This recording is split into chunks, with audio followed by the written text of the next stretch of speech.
Liam Pantis. You are here on the show on Canadian Tea, season 3. You want to tell us a little Welcome. pardon? I said welcome. Yeah, well, I welcome, feel welcome, very welcome once welcome. again. Thank you. And we wanted to, for those who don't know who you are because they're sleeping on Instagram apparently, do you want to give a little intro about yourself?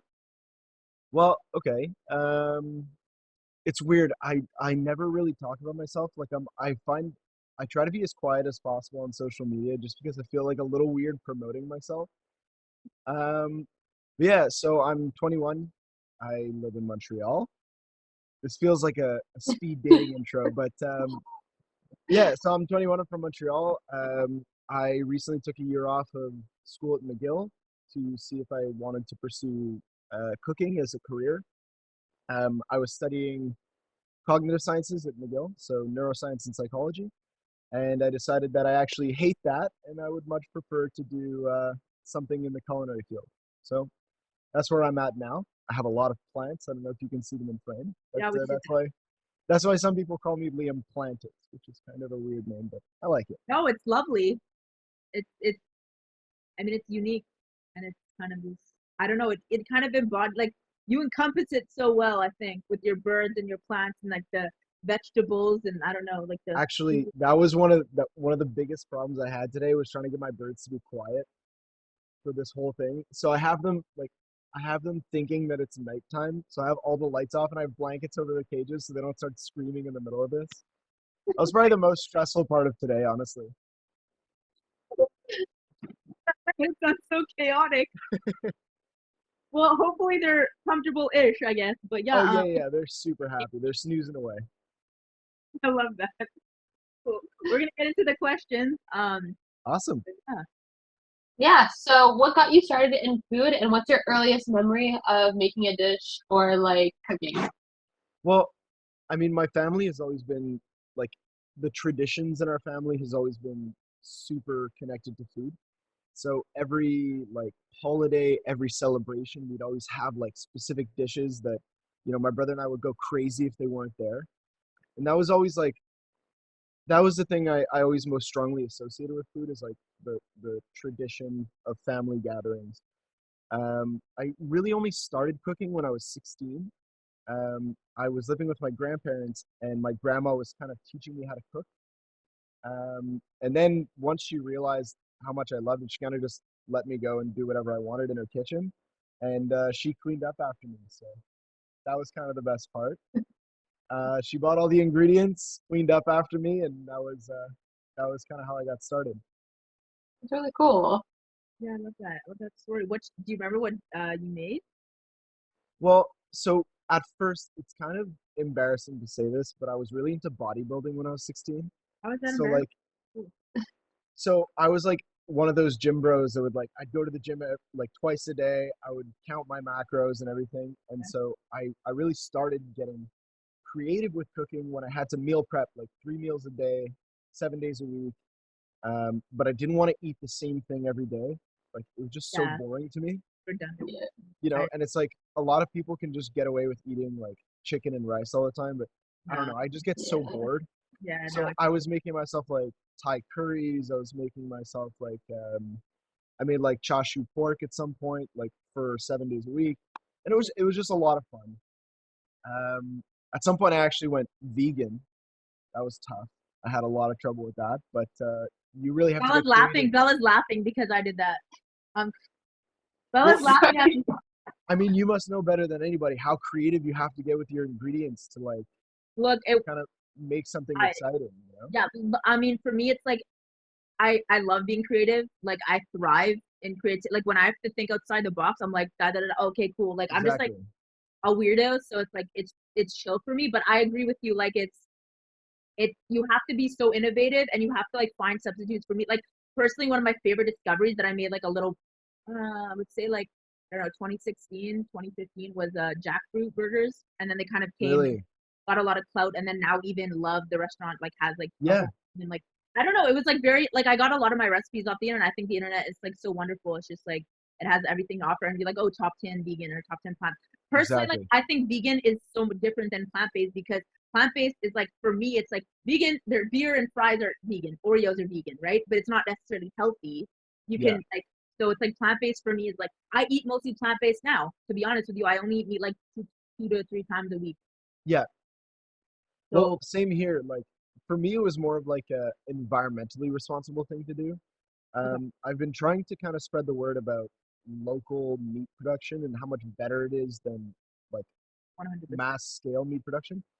Um, like just the difference between eating meat 2 to 3 times a week from a local butcher as opposed to getting it from the grocery store makes such a huge difference.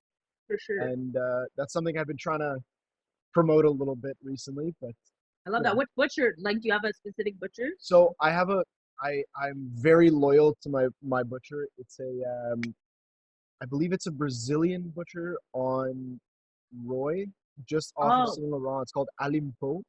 yeah, It's okay. Okay. honestly, it's like one of the best places I've ever been. You can find anything you could ever want. If you want bones for stock, if you want like any cut of meat, just fantastic stuff. They have sausages made in the house. They have sausage casings. They have cheeses. They everything. It's really just a fantastic place. I remember a couple years back, I was looking for oh, oh my god, it's like a Creole kind of. I forget the meat not cut now, but anyways, it was like specific, and I was like, go in Montreal, like going through a list of like things, and like they had it, and I was Yeah, like, it's it's great. I love that you know that place. To be honest, yeah. It's honestly, I go there at least once a week. It's fantastic. yeah. Really, really. And this is not sponsored, No, obviously. no, obviously, no, no, no. It's just shout out. We love shouting out like that. We just love shouting out local, like especially Montreal, but Canadian as well. Like just Yeah, places that we love, and like even I mean, we're shouting out a lot of Nashville this season just because like we have friends, and like I was supposed to be there, but hey, whatever. hey, It's just showing love to things we genuinely like. So, that's awesome. yeah. But yeah, so in terms of your professional background, like in the food service industry, is there one like defining moment that kind of made you like that sticks out to you in particular? I was like, oh, okay, this is cool. Like I genuinely love like this. Honestly, this is gonna sound really cheesy, but like Yeah. every day I get to work in a kitchen is like kind of like a reinforcement of the idea. Oh my Like god. I started in kitchens when I just turned 17. Yeah. Um, and I remember saying like, I really want to do this. I really want to do this. I really want to do this. And everybody thinks that working in kitchens is kind of an easy thing to get into. But It's like, glamorized in the but media and like, on TV. That's why. but like everybody thinks that it's just like, you don't have any other options and you go to work in a kitchen. But I applied to like 40 different places when I first started. And one place gave me a maybe, you know? And Right. so I managed to get an interview. I just looked the owner in the eyes and said, like, listen, man, I really want to do this. Give me like a week and I'll be the best one in that kitchen. I promise you. And so I just worked like crazy and I managed to learn as much as I could. And ever since then, like every day you get into work, your mind's clear because you're just so busy, you can't think of anything. It's just yeah, every day it just reminds me that I'm like doing what I like to do. So it's cool. That's awesome. I love that so much because it's like no, unless like you don't know until you know. You know what I mean? Like Exactly. some people like, and also I'm curious. Sorry, I'm just cutting myself off. ADHD. But basically, I just wanted to know. So you just started in the kitchen, like you didn't go to school or anything. It was kind of No, just so when I first started, I had never really trained. I had cooked at home and that was about it. And then I started in professional kitchens at 17. Um, the goal was to go to culinary school next year, but now I'm deciding I'm actually going to go back to McGill, just finish my degree, after which I'm going to go to culinary school. I'm not sure if I'm going to go overseas or stay in Canada, but we spoke about that a little bit. Yeah, I yeah, remember, and that's so great. Love that so much. But like, just I don't know. I just love that you love it because I agree when you said like, oh, it's like not the always the last resort. I know people that are like I remember one of my first kitchen jobs, maybe my second, I would say. And I was working with someone, and he's like, "Why are you here?" And I'm like, "What do you mean?" He's like, "Why do you want to be here?" I'm like, "Yeah, I mean, I applied for Yeah, this job, and I 100% want to be here." I always I said when I was 8 years old, I'm like, I'm gonna own restaurants. yeah. So so it's like I Well, definitely. So go ahead. sorry, but just that's the thing. Like the thing that I've noticed about restaurants is like if you don't love it, like if going to work in a kitchen doesn't energize you, you're never gonna last in the restaurant industry. And I know it's kind of crazy for me to say that because I'm 21 years old and I have like, No, it doesn't matter you know, what age you are. compared to some people in the industry, like I have barely any experience, but like it's just when you go to work and you leave feeling like happy and energized, that's how you know you're in the right profession. If you leave work and you're angry and you're stressed out, like It it's depends on the day. It depends on the job, though. I agree exactly. with you to an You're extent. right. Because I've worked some kitchen jobs that I was like, I'm happy to be there, and I worked some other ones that I was like, in general, jobs in general, I feel like, but more specifically, like restaurant jobs. And like my last kitchen job that I had, it was stressful and it was kind of crazy at times, but it was probably one of my favorites of all time.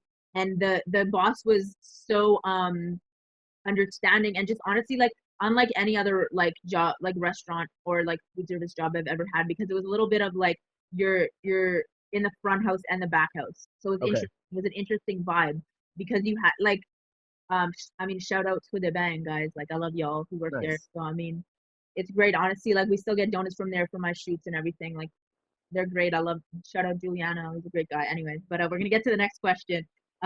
You could take this one. uh Yeah. So that I saw on Instagram that you're a sous chef at a restaurant. How is that? And what is it like, especially now with COVID? So the first thing I'm gonna say is that the sous chef title is a little bit of a weird one. I've realized recently that maybe they weren't actually as serious about that title as I was. So I take it very seriously. Maybe they don't, but whatever. Just in general, like working in a busy restaurant where you're in more of like a leadership-ish position, at least in service, like I'm normally the one expediting and calling the orders and making sure food comes out in a decent time frame. It gets intense, and especially with COVID, we don't have in-house anymore. So nobody's actually sitting in the restaurant and dining. So there's no like there's almost like no explaining to clients why their food is taking a long time. Like they can't see us running around in the kitchen and okay. going crazy. It's all delivery. So there's a lot more pressure on us to get the food out very, very, very quickly. And sometimes like the front of house will give us two orders at the same time and say like, here, we need these at the exact same time. They're two completely different things that you need to find a way to mishmash together. But that stress is what makes this job super, super fun. And yeah, that's mostly part of the reason why I love it. It's like constantly finding little problems to solve, and it's just I don't know. I find it like really exciting to do. That's awesome. You can tell like how passionate you are Yeah, about it. it's Yeah, I appreciate you saying that. and like your Instagram is so like honestly, it's like beautiful. It's just food art, and I we love it so much. And like, I wanted to know like, do you just post like what you're cooking, or do you kind of have like a premeditated like, oh, I want to post this week, or it's just like I just organic or I just post whatever I'm cooking, and it started off as me just cooking. Like it was every couple nights I was cooking, but I would just like the hardest part is taking the picture. Like oh cooking food for me is easy. I just yeah like I'll go for 3 hours cooking, and then when it comes time to take the picture, I just get so like frustrated. It's like, why do I have to do this? I just want to make the food, and like I don't want to take a picture, post a picture. Screw that. So you spend 3 hours making a dish, and then you take a picture that ends up looking really, really bad because you're rushing it. yeah Then like when I got my job at Chef on Call, which was as soon as the first lockdown hit, I lost my job at another place called Lloydie's. oh I So love these. Also Chef on Call, shout out y'all shakes, oh yeah, my god. shout out to Lloydie's, shout out to Chef on Call, like all top places.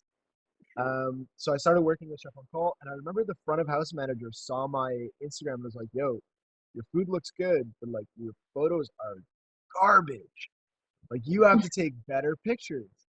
Like your food is sick. Like I've had your food, it's awesome. You're a really good cook, but like you're never gonna get any like publicity if you don't take better pictures. And I was like, at first I was like, like it's a shitty thing to say to somebody. Like it's kind of mean. But then I looked at the pictures and I was like, whoa, these are really, really bad. So, I've been working recently on just like, finding decent lighting, taking a good picture, editing it a little bit, and that's about the I love amount of work that. I'll do. Yeah, Honestly, I feel like if you have a decent picture, um, you can kind of like just toy around with it and like editing shouldn't take that much. Like it starts with exactly. a picture, right? It's even like because me and Elle and sorry, I can't speak English right now. My English is going. It's late at night. But it's not even late at night. I'm just an old lady. But Bella and myself love film photography. Darkroom is our shit. Like we love it. And if you have a bad photo and you develop like the negatives and all that and yada yada yada, and then you get to the actual print, it's like not gonna be no matter what you do, it's like Yeah, the photo, right? So it's like kind of I think the same a little bit with like digital photography. So yeah, I mean, obviously, like it's easier to take. Anyways, yeah. It's so funny. Like you spend a full 5 minutes plating this dish. Like right, you think about the plating, you think about how it's gonna look, the composition of the plate. You plate it up. It looks great in person. You take a picture. It looks like a pile of trash. And you're just like, why did I do this? Why did I do this to myself?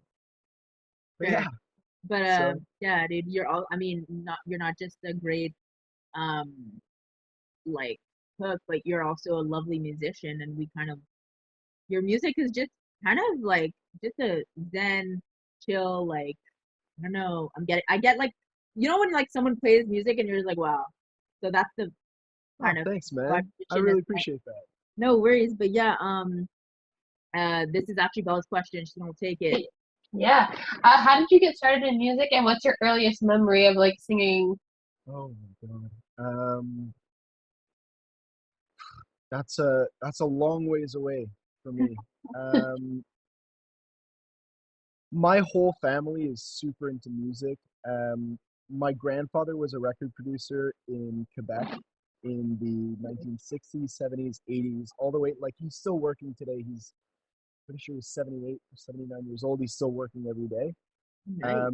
But he produced a lot of like, I'm not sure. Have you guys ever heard of like the French, like the Quebecois covers of like American rock songs?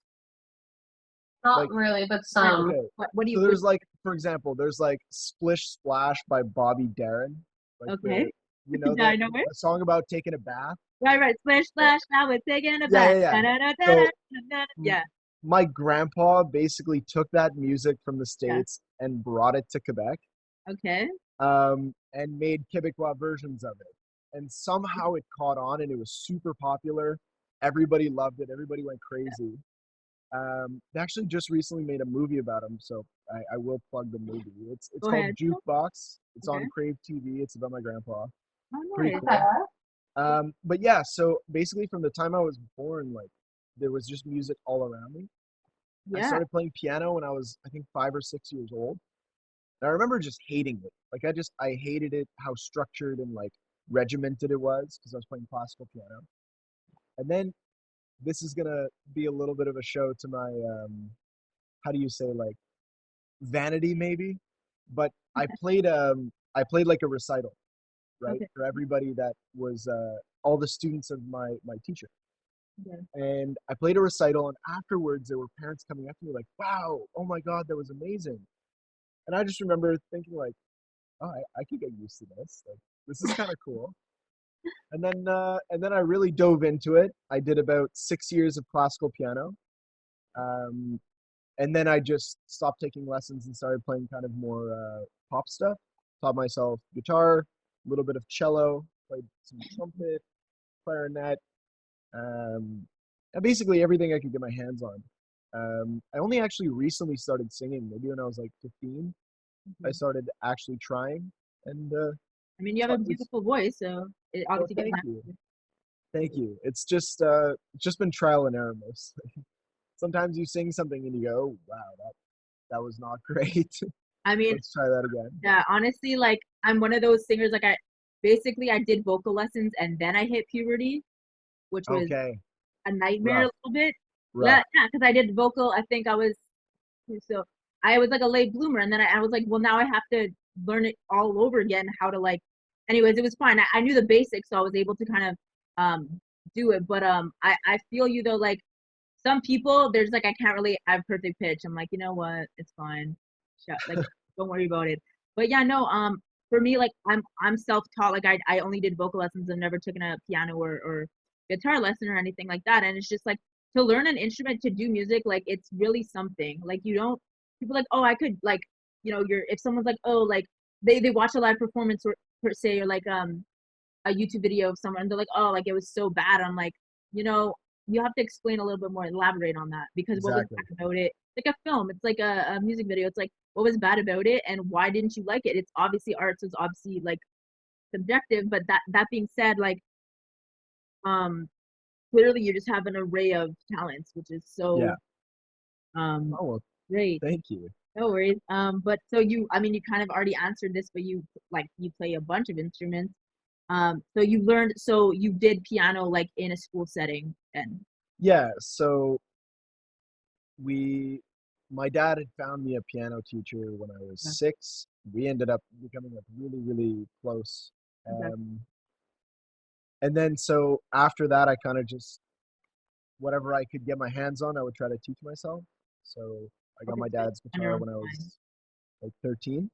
Sorry? It was like just like on your own time, like as a hobby, you're just like Yeah. learning to do it. Yeah, just on my own time. Oh, Whenever I had free time, I would pick up the guitar, I'd pick up a cello.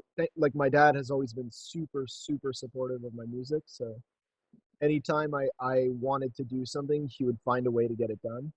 So when I was thinking of starting the cello, obviously we sat down and had a real conversation about it. And he was like, "You really want to do this? This is kind of crazy." And then he went out and bought me a cello like the next day. So I was like, "Okay, cool. I guess I play the cello now." that's awesome. Correct me if I'm wrong. Your parents have a record, or they had, or I don't know if they still have a record shop, music store. Yeah. So my grandfather owns the record store. He Okay, runs it with my brother. Um, yeah. when my dad was younger, he managed the record stores and he had a few of his own. But he got out of that business when he was like, I think he was 25 or Okay, cool. Yeah, sorry, just a little fun fact because for those who don't know, I met Liam's brother before indeed meeting something. Liam. Yeah. And it's such a small world. Montreal's a little small sometimes. Sometimes it comes in handy, I guess. You know what I mean? But Yeah. that it's just I just knew that because I worked at or worked. I guess it's just like a volunteer thing. But I was at C Sky at John Abbott. Shout out John Abbott. Like yeah, haha. But it was fun. Honestly, I enjoyed. And then like me and your bro had like music, and he's like, well, you actually like quality music. I'm like, thanks. That sounds a lot like my brother, actually. Yeah, honestly, good times. Anyways, like honestly, nostalgic, but Yeah. yeah, we have more music questions for you just because you know we love music as well. Like me and Bella were just like Cool. whatever. So yeah. Yeah. Yeah. So what are your top like favorite like albums or musicians? Okay. My brother and I play this game all the time. In the car, he'll go, "Okay, stranded on a desert island. You have 5 albums. What do you choose?" And sometimes we'll do like different genres. So we'll do like, okay, 80s or like punk, or pop, like post 2000s, you know. Um, I definitely my top 3 albums of all time. First one, no doubt, Jimi Hendrix, Axis Bold as Love. I think Okay. it's just probably the greatest album. Well, I say probably when I say definitively it's my number one. I think it's the best album of all time. I would say my number 2, and this is one that surprises a lot of people, but Andy Schaaf, The Party, is probably Dude, this. It's like an unbelievable album, start to finish. It's the one album that you could put it on at any time, and I'll listen to the whole thing, A side, B side, no problem. I have the vinyl, and honestly, as soon as we're done, I'm gonna listen to it just because I just remembered. okay, cool. And the third one, I'd have to say London Calling by The Clash. Dude, okay. Just Yeah. like Yeah, top, top, classic. top. That's the Yeah. best bonus track of all time is on that album. Um, and of course, I say it's the best bonus track of all time, and now I forget the name of it. Shit, what Well, is the name of the song? Train um, in Vain. Train in Vain. okay, okay, okay. Honestly, like those are some quality answers. People always get stumped by like when we ask them about their favorite like stuff, but you just knew, which I love. And shout out to Alex because hey buddy. Hey man, Um, what's up? yeah, it's been a minute since we spoke. So I don't even know if he's watching if you watch this, cool beans, bud. So anyway, and dude, yeah, so that's awesome. I wanted to ask, like, in terms of the culinary world, do you have any inspirations and like, just it like, I mean, places you worked or just in general, like I don't know, like maybe like some personality or like celebrity chefs like that you've watched and like just like who do you, I don't know, in terms of looking up to So idols I or have three again.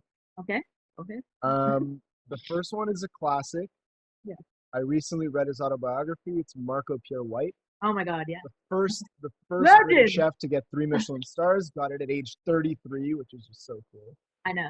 Um, yeah, honestly, the food is a little old-fashioned, but I think the drive and the energy is really what I relate to in him. Just like the idea that you give away everything in search of perfection is kind of cool.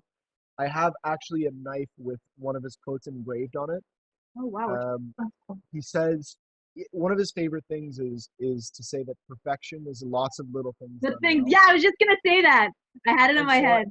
Yeah. I have a beautiful knife from a company called Ferrum. They're based in Oregon, where my stepmom is from, Okay, cool. and they make handmade knives, like beautiful, beautiful, like perfect for me knives.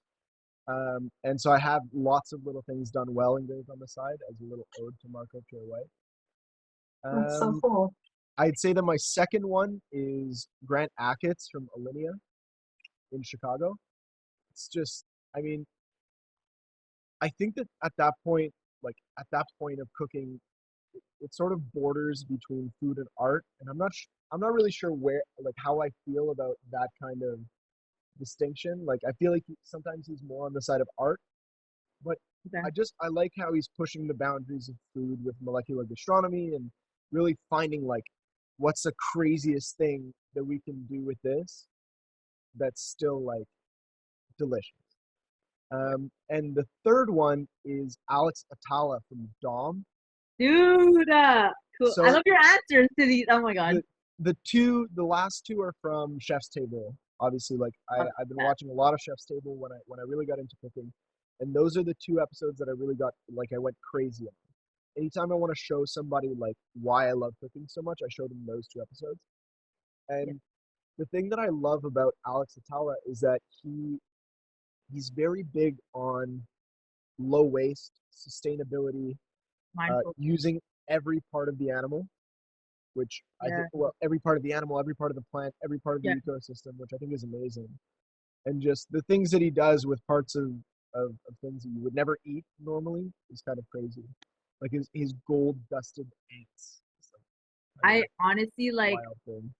I love when even like it's. I guess it's more trendy now, but like when people are like, oh yeah, like celebrate the animal. Like for me, like personally, for myself. If you're gonna go hunt for sport like you do you, I wouldn't personally do it. I would actually like, cook the meat and like and that's the thing, like I watched a lot of Master Chef Australia in my day Yeah, and Marco Pierre, but it was a like a mentor slash anyways. But they said like make it the hero of the dish. They always said that and I was like, that's facts. Like if exactly. you're gonna do it right. Please do not get Kobe beef and cook it well. I will literally Exactly. But so unbelieve. see, that's the like I feel that way about every ingredient. Me And too. this is something that like sometimes confuses people, but like for me, like you have to respect the rice in a dish. Like if you don't respect the smallest ingredient, you're never gonna make something great. Like every single piece of a dish has to have attention paid to it, even if you're making mashed potatoes. Oh yeah. Like you have to pay attention to it, or else it's just not gonna be amazing. And I think that's something that's been kind of lost recently in I guess in the search for the highest quality ingredients, people kind of forget about the techniques that you need to use to make them pop, make them special. And that's honestly something that I learned from my grandma. Like when she was young, she didn't really have access to the ingredients that I have access to. She didn't have access to like the quality of ingredients that I had access to, and she just had to make something delicious with what she had. And so she found ways to, like for example, simmering a tomato sauce for 3 hours instead of 30 minutes Makes a drastically difference. changes the Oh flavor. yeah, for sure. You know, one of my favorite recipes now is tomato sauce with like literally 5 ingredients. Like Oh yeah, tomatoes, classic. some of the best tomatoes you can find, some of the Yeah. best olive oil you can find, garlic, onions, salt. It's kind of all you need. I'm bougie. I'm bougie, and I like a bay leaf in there. A little bay leaf never hurt anybody. I'm gonna be Yeah. honest with you. Never hurt anybody. I still don't know what they do. I still have no idea what they do. I also, I'll just I like the rind. I save the rind of like a Parmigiano Reggiano, Ah, that's a fantastic thing. That's a fantastic idea. Yeah. But I mean, I agree with you though. Like, shout out to Action Bronson, who's not even like he has a cookbook and I have it. Yeah. But he literally, that's what he said. Like I got it like a while ago when it came out, and I think it's just like fucking delicious, something delicious. I don't even know. But Fuck, that's delicious. yeah, thank you, Pretty thank you. sure that's it. Yeah, yeah. And I love characters like him and like Maddie Matheson because Maddie just Matheson is one of my favorite people on the entire planet. yeah. Well, I got it for Christmas or whatever. Shout out Jack, you got it for me. Haha. But have like a bonus questions, I guess. All So right. yeah, it was we wanted to know, like for me personally, I just always, it's kind of like I just love seeing people like transition into like their arts and their careers and like professions, and we wanted to know, where do you see yourself in 5 years and how do you plan on getting there? Not Okay. precisely, but like No, I know, but this is one of those crazy things because so much in my life has changed in the past 2 years. I had a very, very concrete idea of where I was going to be now, okay. 3 years ago, and now I'm nowhere near where I thought I was going to be. The goal would be to have graduated culinary school, to be working my way up the chain in a nice restaurant. But realistically, I know that that's probably not what's going to happen. Like, I'm probably going to go to culinary school and opportunities come up everywhere. So maybe I end up, in Europe, maybe I end up in the States, maybe I end up in South America doing something crazy. I don't know, man. I'm just excited to see what happens. And for me, like, I know that the first answer to that question wasn't very concrete and it was a little bit all over the place. There's no But- right answer. It's yours. Yeah. The second part, I think, is the important part, and that's like, what are you going to do to get there? Right. The only thing you can really do is take every kind of day in stride, and every opportunity that you get, you have to make the most of it. So, like, every time an opportunity comes up, you have to pay attention to it and see if it's actually going to work for you. For sure. And then you make the most of it. So maybe one day somebody comes up to me with the proposition that they want to open a restaurant and they want me to work for them. Who knows? Maybe I take that. Maybe I don't go to culinary school. You never know. Yeah, no, I agree with you. Like when you said like, oh, my life changed drastically in 2 years, and I feel like that to an extent. Like I always kind of knew the things that I wanted to accomplish, and it's like they just had like their weirdo like order. You know what I mean? It was like so like I guess just not really like, it was just like bing bang boom, kind of like an array of event, like a random Yeah. chain of events, like not in the order that I anticipated, which is fine. Obviously it's life, you never know. But I agree with you, like you never know when the opportunity is gonna arise. And yeah, we have a little bit of time left. We have Definitely. one last question. It's yours, Bella. Go ahead, girl. Oh yeah. Do you have any like hidden talents that no one knows about? That you'd like to Man. If you're willing to share. Some hidden talents. I can drink beer really fast. It's like one of my things. I think when you work in a kitchen, you just have to learn how to drink things in general really fast. Because Yeah. like, you don't have time to drink water or coffee or anything. So you have to No. chug everything. So, that's one of those things. What else? I can move my pinky toe. It's kind of cool. Okay. Like separately Okay. from the rest of my foot is what I'm saying. That's Oh, probably, okay. Okay. yeah, I'm not gonna show you because I feel like No, on the it's- internet that's gonna be a We little bit believe of you. a, We believe you. it's Yeah. gonna be a little bit of a rough one on the internet, but you know. No worry about it, buds. But oh my god, you're just icon. Like just I don't know, just a legend. The like I don't Oh, know. We met it I w- so randomly, and like it was just like a weird like. It was like I mean, it's an art jam vibe, like whatever. You never know who you're gonna meet. It's mostly for networking. Personally, I find anyway. It's a good like a chill time. But it's like I made a friend, and this is awesome. yeah, Thank you for exactly. being here and taking the time. And we'll let you know, like we said. And I mean, enjoy the rest of your weekend, sir. Awesome. You too, guys. Awesome. Well, Thank you. bye. See you guys. Thanks for having me on. No worries. Always. Awesome.